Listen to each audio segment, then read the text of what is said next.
The golden waves of wheat undulated like a living ocean under the relentless blaze of the Kansas sun, stretching endlessly toward a horizon blurred by heat haze, where the sky met the earth in a shimmering embrace that promised infinity but delivered only exhaustion. Elara Thorne, at 28, had fled the concrete labyrinth of Chicago, where her life had unraveled like a poorly knit sweater thread by thread, until nothing remained but the hollow echo of her footsteps in an empty apartment. Her marriage to Marcus had been a whirlwind of passion that devolved into a storm of accusations and silences, culminating in a divorce decree that felt less like freedom and more like a sentence to wander. She had packed a backpack with essentials: a water, trail mix, a map app on her phone that she trusted too blindly, and set out on what she called her soul reset, a solo hike through the rural heartland, where the air was supposed to be cleaner, the thoughts clearer, and the burdens lighter. But nature, indifferent to human narratives, had other plans. The trails she followed, marked by faded signs and overgrown paths, led her deeper into the wheat fields, where the stalks rose shoulder-high, whispering secrets in the wind that sounded like mockery. The sun climbed higher, a merciless orb that sucked the moisture from her skin and the resolve from her spirit. Her water bottle, once full, now dangled empty from her pack, a mocking weight. She paused to wipe sweat from her brow, her vision spotting with black dots that danced like fireflies in daylight. Just a little further, she muttered to herself, but her legs betrayed her, buckling beneath her as if the earth itself had reached up to claim her. She collapsed amid the wheat, the stalks cushioning her fall but entangling her like golden chains, her world narrowing to a tunnel of fading light and the distant hum of insects. Boone, a cowboy etched by 35 years of sun and solitude, rode the fence line on his faithful bay horse, Rusty, whose coat gleamed like polished mahogany under the midday glare. Boone's life was a tapestry woven from the threads of ranch work at dawn patrols, mending fences torn by storms, herding cattle that load complaints into the vast emptiness. His hands, calloused and scarred from ropes and reins, gripped the saddle horn with the ease of habit. He wore a faded Stetson that had seen better decades, its brim curled from years of shielding his piercing blue eyes from the elements. Memories lingered in his mind like ghosts in an old barn, a love lost to the rodeo circuit, where he'd chased glory on bucking broncos only to find broken bones and a broken heart. Sarah had been his anchor, but she drifted away, sleeking lights brighter than the stars over Kansas. Now, his days were measured in acres and aches, his evenings in the quiet company of a whiskey glass and the crackle of a fire. As Rusty plodded along, Boone's sharp gaze caught an anomaly, a flash of red against the monotonous gold. It was a backpack, half buried in the wheat, and beside it, a figure sprawled unnaturally. What in tarnation?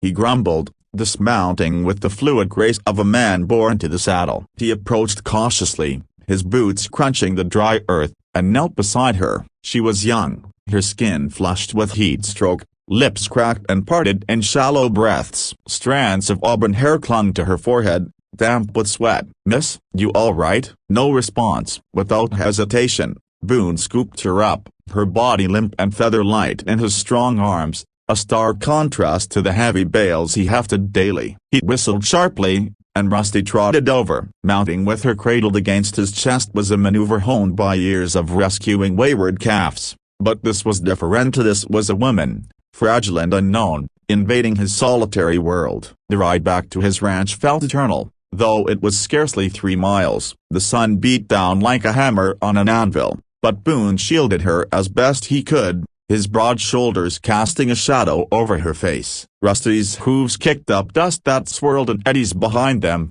and Boone's mind raced with questions. Who was she? A hiker, judging by the pack he'd slung over the saddle. Foolish to venture out without enough water in this heat. City folk never understood the land's unforgiving nature. He glanced down at her, noting the delicate features, high cheekbones, a smattering of freckles across her nose like stars in a summer sky. She stirred once, murmuring incoherently, her head lolling against his chest, where his heart thudded steadily like a metronome. "Hang in there," he whispered, though the wind snatched the words away. The ranch came into view, a modest spread of weathered buildings, a barn sagging under the weight of time, a corral where a few horses nickered greetings, and the cabin itself, a single-story affair with a wraparound porch that creaked in the breeze. Boone dismounted carefully, carrying her to the porch bench, its cushions faded from sun exposure. He fetched water from the well, cool and clear, dipping a cloth to press against her forehead. Her eyes fluttered open then,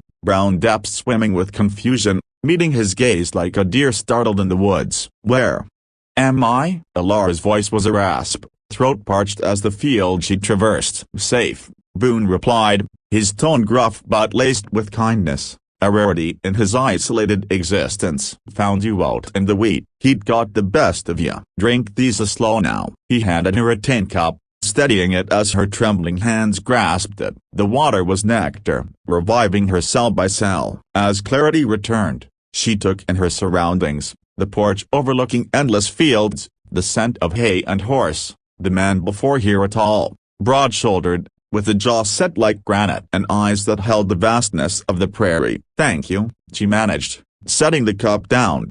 I was hiking. Thought I could handle it." "Stupid, I know." Boone chuckled softly, a sound like gravel under boots. "Ain't the first time someone's underestimated Kansas." "Name's Boone Tanner. This here's my spread." "Elara Thorne," she offered, extending a hand that he shook gently, his grip firm yet careful. "From Chicago. Needed to get away, clear my head." He nodded, understanding more than he let on. "Divorce?" It was a guess, but her flinch confirmed it. Seen that look before. "Land's good for mending, if you let it." As the afternoon waned, they talked, or rather, she talked, and he listened, a skill honed by years of conversing with cattle and coyotes. Elara poured out her story, the whirlwind romance with Marcus, a corporate climber whose ambition eclipsed their love, the arguments that escalated from whispers to shouts, the final betrayal when she discovered his affair with a colleague. "I thought marriage was forever," she said,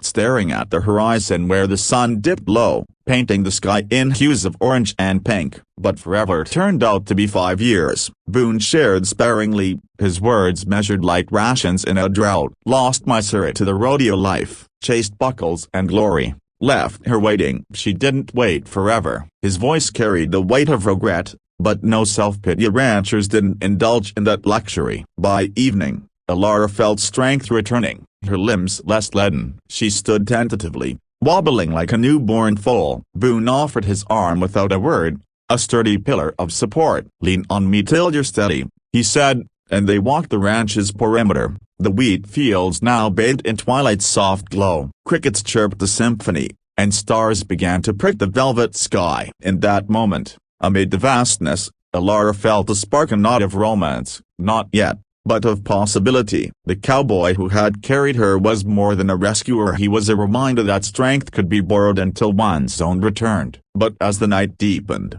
shadows lengthened in Elara's mind. What was she doing here, in this stranger's world? Boone's cabin was sparse, functional, a kitchen with a wood stove, a living room dominated by a stone fireplace, bookshelves lined with dog-eared westerns and farming almanacs. He prepared a simple meal of beans, cornbread, fresh tomatoes from his gardenia, and they ate on the porch, the air cooling to a balm. Conversation flowed easier now, laced with laughter when Boone recounted a tale of a stubborn bull that had charged his truck. "Named him Diablo. Still got the dent to prove it." Elara smiled, the first genuine one in weeks, her face illuminated by lantern light. Sleep came fitfully for her in the guest room, a small space with a quilted bed and a window framing the moonlit fields. Dreams intertwined reality, collapsing wheat, strong arms lifting her, Marcus's face morphing into Boone's. She woke at dawn to the aroma of coffee and bacon, finding Boone already up,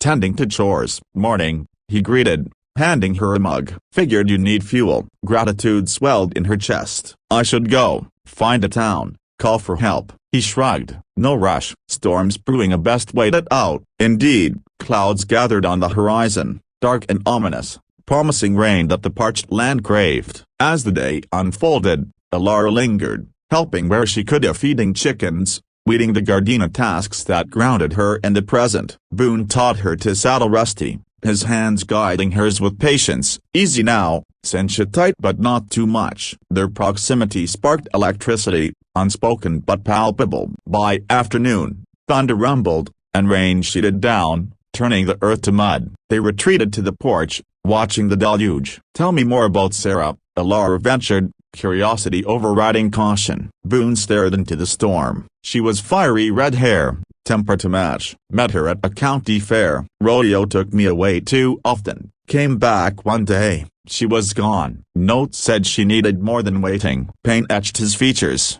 but he masked it with a sip of coffee. "I'm sorry," Elara said softly. "Marcus.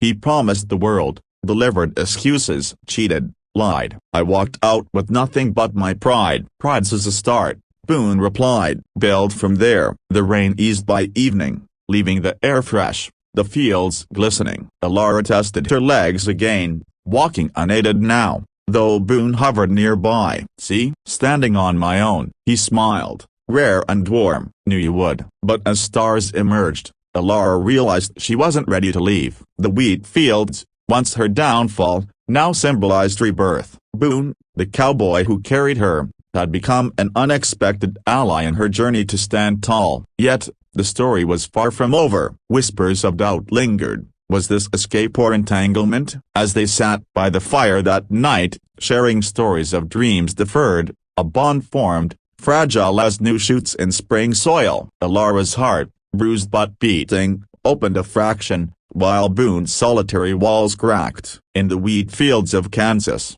where collapse met carry, two souls found footing together,